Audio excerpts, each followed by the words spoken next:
बहुत से पति क्या बड़ी गलती कर देते हैं, वो करते हैं कि क्यूरलिटी ग्राउंड के आधार पे एक तरफा तलाक यानी कि कंटेस्टेड डाइवोर्स का केस फाइल कर देते हैं। होता यह है कि उनको डाइवोर्स मिल ही नहीं पाता है।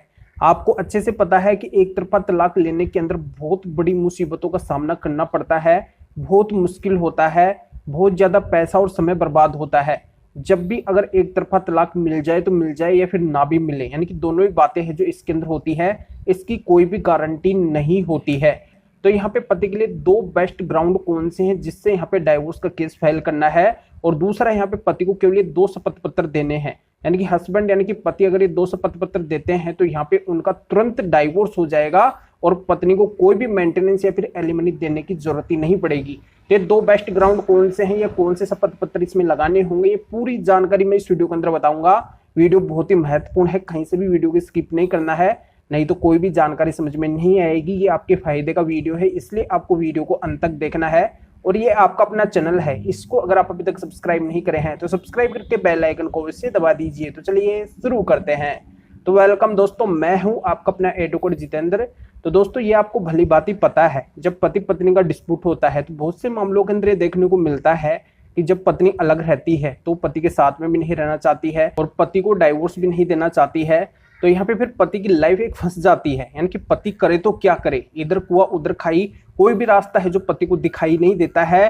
तो यहाँ पे फिर पति कंटेस्टेड डाइवोर्स में जाते हैं, एक तरफा तलाक में जाते हैं। पर इसके लिए भी है जो पति के पास में बेस्ट ग्राउंड नहीं होते हैं, उनको एडवाइस मिलती है कि आप क्यूरलिटी ग्राउंड के आधार पे डाइवोर्स का केस फाइल कर दो। तो यहाँ पे पति के पास में ऐसे कोई ग्राउंड भी नहीं है, कोई एविडेंस भी नहीं है, फिर भी पति के द्वारा है जो कंटेस्टेड डाइवोर्स यानी कि एक तरफा तलाक में क्यूरलिटी ग्राउंड लिया जाता है, जिससे यहाँ पे पति का डाइवोर्स हो ही नहीं पाता है।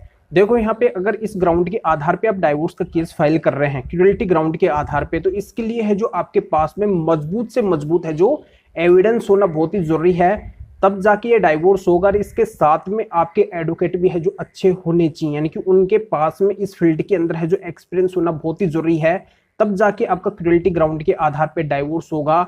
अन्यथा है जो नहीं होगा, इस ग्राउंड से है जो आपको बहुत ज्यादा दिक्कतों का सामना करना पड़ेगा, यानी कि आपका समय भी बर्बाद होगा, पैसा भी बर्बाद होगा, बार बार आपको कोर्ट के चक्कर लगाने पड़ेंगे, फिर भी है जो डाइवोर्स नहीं होगा। तो ये जानकारी आपके अच्छे समझ में आ गई होगी।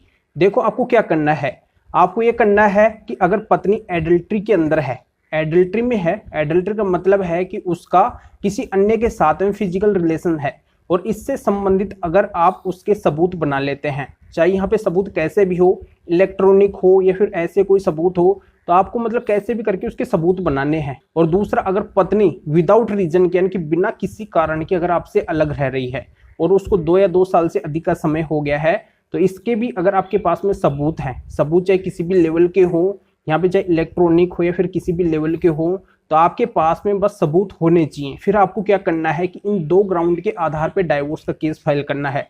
दो में से अगर एक भी ग्राउंड है तो उसके आधार पे आप डाइवोर्स का केस फाइल कर दीजिए। यहाँ पे अगर एडल्ट्री ग्राउंड है तो एडल्ट्री के आधार पे केस फाइल कर दीजिए। अगर यहाँ पे डिजर्शन ग्राउंड है, यानी कि पत्नी 2 या 2 साल से अधिक से अगर बिना कारण के आपसे अलग रह रही है, तो इस ग्राउंड से आप डाइवोर्स का केस फाइल कर दीजिए।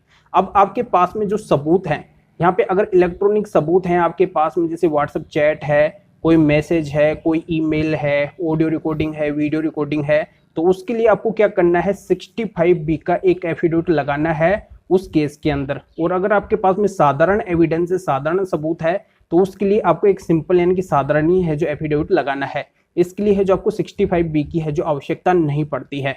बस आपको क्या करना है, इन एविडेंस को लगा के, इन शपथ पत्र को लगा के, और आपको मजबूती से उस केस के अंदर बात रखनी है, यानी कि आपको इतना मजबूती वहां पे पेश करना है कि आपका फर्स्ट हियरिंग के अंदर ही काम हो जाए, पहली तारीख के अंदर ही है जो आपका काम हो जाए। क्योंकि अगर आपकी मजबूत परफॉर्मेंस वहां पे होगी तो यहाँ पे जज साहब के अच्छे से समझ में आ जाएगा कि यहाँ पे पत्नी की गलती है, और आपका तुरंत है जो काम हो जाएगा, आपको है जो ज्यादा दिक्कत नहीं आएगी। ये दो ग्राउंड ऐसे हैं जिनको अगर आप कोर्ट के अंदर अच्छे से साबित कर रहे हैं, तो यहाँ पे पत्नी को आपको न तो कोई मेंटेनेंस देना पड़ेगा, न कोई एलिमनी देनी पड़ेगी। क्योंकि कानून खुद कहता है कि अगर पत्नी एडल्ट्री में है तो वो अपने पति से मेंटेनेंस नहीं ले सकती है और न ही एलिमनी ले सकेगी। और दूसरा, अगर पत्नी बिना किसी कारण के अलग रह रही है तो इस ग्राउंड के आधार भी न तो मेंटेनेंस ले सकेगी और नहीं है जो एलिमनी ले सकेगी। तो जानकारी हमें समझ में आ गई होगी। आजकल क्या है, ट्रिक से काम करना पड़ता है और काम है जो हो जाता है, बस करने का है जो तरीका पता होना चाहिए। तो आपको क्या करना है, वीडियो को लाइक करना है और शेयर करना है, जो और लोगों तक भी ये जानकारी पहुंच सके। तो फिर आगे मिलेंगे आपसे न्यू वीडियो नए टॉपिक के साथ में। आप सभी का बहुत बहुत धन्यवाद।